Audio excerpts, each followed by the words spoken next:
Hello and welcome to my channel. This video is my make for the summer collaboration that is hosted by Claire from Claire's Crafty Corner. I want to make something for my garden. So I have this really large dish mold. It's about 29 centimeters in diameter, and I'd like to use this to try and make a tray for the center of my table. My table has a kind of metal lattice work in it and it's really uneven, so you go to put your drink down and it can fall over. And let's face it, nobody wants to waste their drinks. So I'm going to make a tray and I want that to go in the middle of my table. I'm going to put some mica powder around the edges, and then I want to put down a clear layer in the center, and I want to make a hole in the middle because I have a parasol coming up from the middle of my table. So I thought it'd be great if I could fit this over that parasol pole and it will come up out of the middle, keep my drinks shaded and they won't fall over.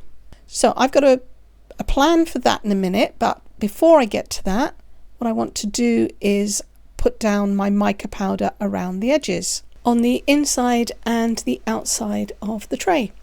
I'm going to use strawberry red from Arteza, and I've got a makeup brush. So I'm going to start dusting this around the edge, and it's quite a big bowl as you can see, so it's going to take me a while to do that. So I'm going to speed it up a little bit and then dust it around the edges so that I get it on the bottom and the two sides. Anything that goes on that center portion in the middle, I'll just clean that off afterwards. So I can see that there are a few areas like little dots that they're not taking the mica powder. Now I did already clean this mold and I used some masking tape to get the dust off, but there might be some areas where some water spots have left and it's just not accepting the mica powder.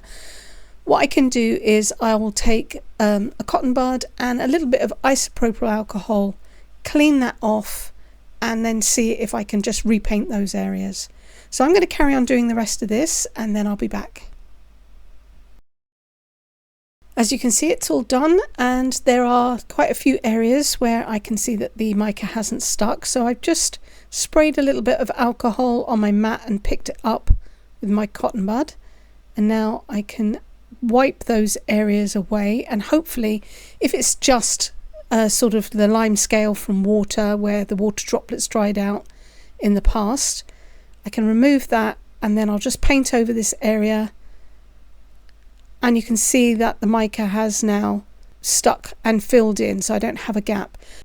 So I'm going to check that there aren't any areas at all that are missing, and I can lift it up to see whether the light comes through. There's another area there, so I'll get my cotton bud and do that in a minute. And then once that's done, I'm going to clean off the surfaces with some masking tape and a baby wipe. Okay, my tray is drying and I want to make some pieces to go into the tray. I've got some red resin dye from JDiction. I've got some red glitter that came as a freebie with something, and I'm using some Let's Resin UV resin. So I want to make up some red glitter resin, and then I'm going to try and use it to make some freeform strawberries, which I want to lay down in the tray. So I need to make quite a few of them. I'm going to add 1 drop of the liquid dye. Then I can give that a good mix up, make sure that there are no more streaks and that it is all one solid colour. And now I can add some of the glitter. And I actually put in a little bit more than I intended to, but it's okay as long as the UV rays can penetrate through. And I'm only going to be making a thin layer onto the top of a mold, so it should be fine, but you do need to be careful, make sure that you can get the UV through to cure it. So I'm just using the back of a mold because it's nice and solid and smooth, and I'm going to put down a dot, and I'm kind of making a sort of rounded triangle or almost a heart shape, not quite a heart shape, I mean, you know what strawberries look like. That's basically what I'm trying to draw on the top of the mould. And as I'm drawing the shape, the resin's going to keep trying to pull itself back into a blob and a dot. So even though I'm trying to get a heart, it keeps wanting to pull itself away from that shape and just form one big blob.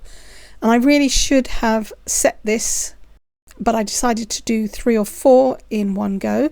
And I'm putting blobs in the corner and then trying to join them up just to give me a shape. They don't all have to be the perfect heart shape. Strawberries are all different kinds of shapes. But if you want them a specific size and a specific shape, cure as you go along. Don't do as I do, do 3 or 4 at the time. I was just trying to speed up my process. But eventually I realised that I was going to lose the shapes that I wanted if I didn't cure them individually. The strawberries need some leaves, so I've got some emerald green alcohol ink, and I'm going to mix that into some UV resin. And then I will be able to paint those onto the top in exactly the same way that I did before. I just need to make sure that the green actually touches the red that's currently there, otherwise they won't bind together. So for my first attempt, I was doing the classic 3 leaves, almost like a little crown on top of the strawberry. You classically see these when you see pictures of them. But as you can see, again, it keeps wanting to just form a blob. So I decided to cure it with my torch as I was going. And that did work, but I felt the leaf was a little too big for the size of the strawberry. So for this one, I just did almost a tick on the top, just 2 leaves. And that looked a little bit more in proportion, and I like the shape a lot better. So that was the way I decided to go from now on. I used my torch to cure them just enough to flash cure them so that they wouldn't keep moving and would maintain their shape. And of course they needed some seeds. So I used a gold marker pen and dotted the seeds on. And then once I had these all done, I popped these underneath my UV lamp and cured them for 2 minutes. And then I had to make lots of them. So I made all my strawberries and I have cleaned my mould. And now I'm ready to figure out how I'm going to get this hole in the middle. I kind of measured it and I think I need it to be about 5 centimetres. Well, this is almost 5 centimetres. So I figured if I wrap this acetate, which we know resin doesn't like to stick to, I'm going to wrap that around this roll of tape just to get the approximate size.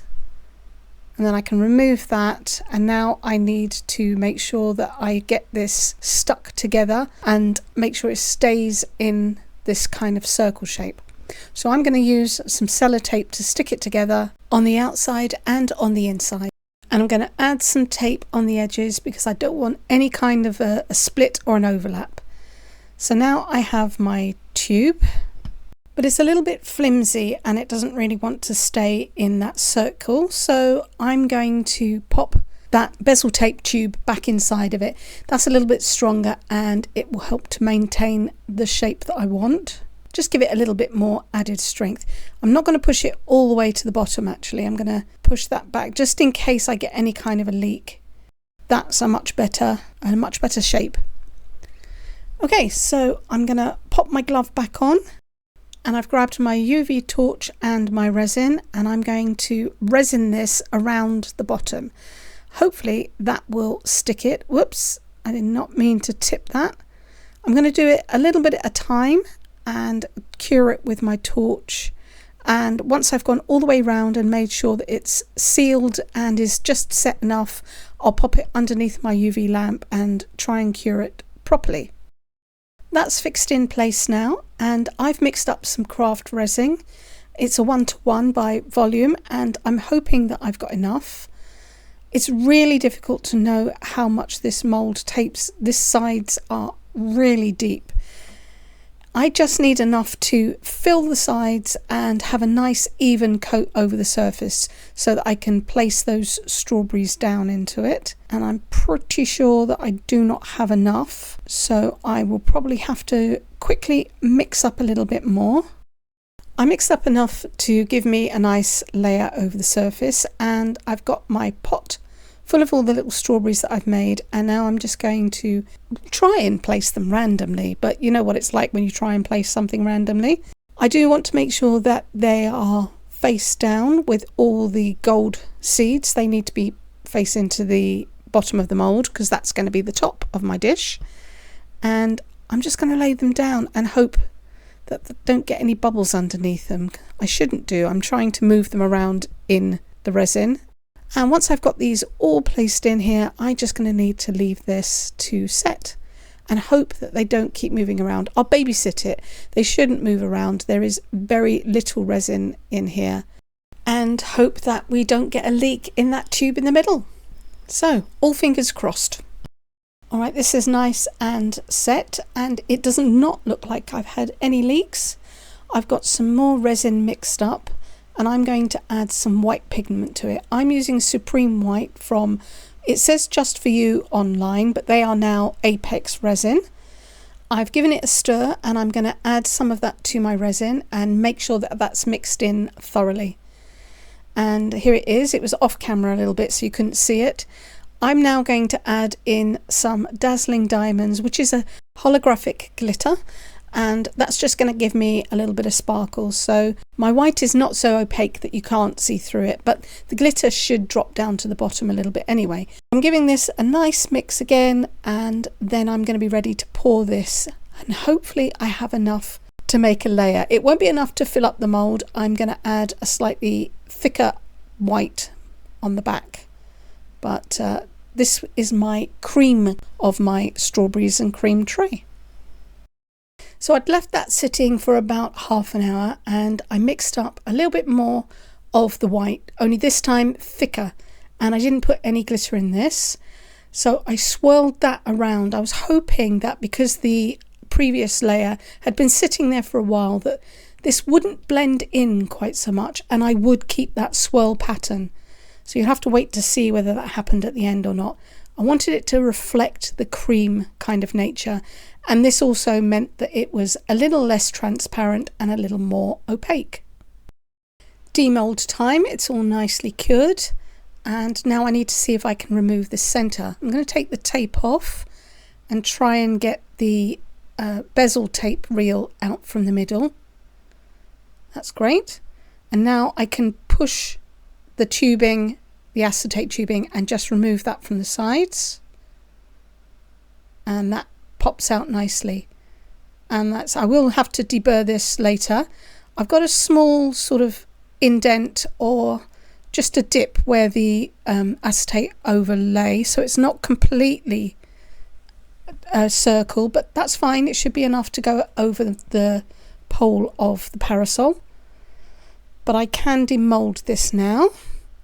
So I'm going to pull it away from the sides. Now this tray is huge. You saw me measure it. It was 29 centimeters, and it's really deep as well. And I can't say for sure exactly how much resin because I did it in layers, but this took nearly 20 ounces of resin. So it is a stonker. I think the best thing I can do is to flip it over, lay it on my desk, and pull the mold away.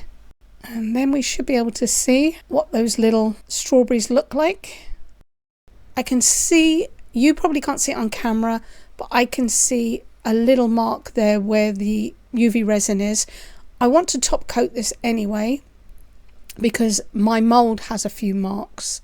It's more than deep enough that I can cover that, and hopefully that will disguise that resin there, just around there. And also I've got a little bit of a raised area where I had this tubing in, so I've got plenty of room to add just a clear layer on top, and that hopefully will disguise it and make it look nice and smooth. I also forgot to put some little gold dots on, so I'm going to go ahead and do that, and I'll be able to seal that in. I've popped the tube back in, and it's just in there on its own, so the pressure of it should be enough to hold it tight against the edges, and that will hopefully prevent anything running down. Now I've got a gold pen, and I'm just going to make some dots. I meant to do this before I put that white layer on, but I forgot, so it doesn't really matter. I need to do this top coat anyway. So I'm going to try and place some random dots, and then I'm going to mix up my resin and pour it over the top. I mixed up a small amount just to give me a thin coat, and then I'm using my heat gun to heat that up, keeping it well away from the tube. This makes it more runny, and I can tip my bowl so that I cover the whole surface. Once I've done that, I'm going to set it down on my table and let it cure. Right, it's ready for me to take this tube out of the middle, so I'm just going to push against the sides and it will crumple up, and then I can remove it. I didn't have any leaks, which is fantastic, but you do get a slight, it's sort of raised up, like it's sucked up against the edge of the plastic. So I will use a knife and cut that back down, just get rid of the rough pieces anyway. I need to do the same on the bottom, and I'm using a craft knife. You can use a deburring tool. I'm just taking off the really sharp edge, and then I'll be able to pop this outside and take some photographs. And here it is, it worked. Excuse the state of my table, it does need painting. This is exactly what I wanted. I wanted to be able to put some drinks on the middle of the table, and you can get quite a few glasses on there, and still be able to put the parasol up. I love this, and I hope you do too. Please give me a thumbs up and comment, like and share. Subscribe if you haven't, and do check my description box below where you'll find the playlist to all of the rest of the collab videos. Thanks very much for watching. Bye.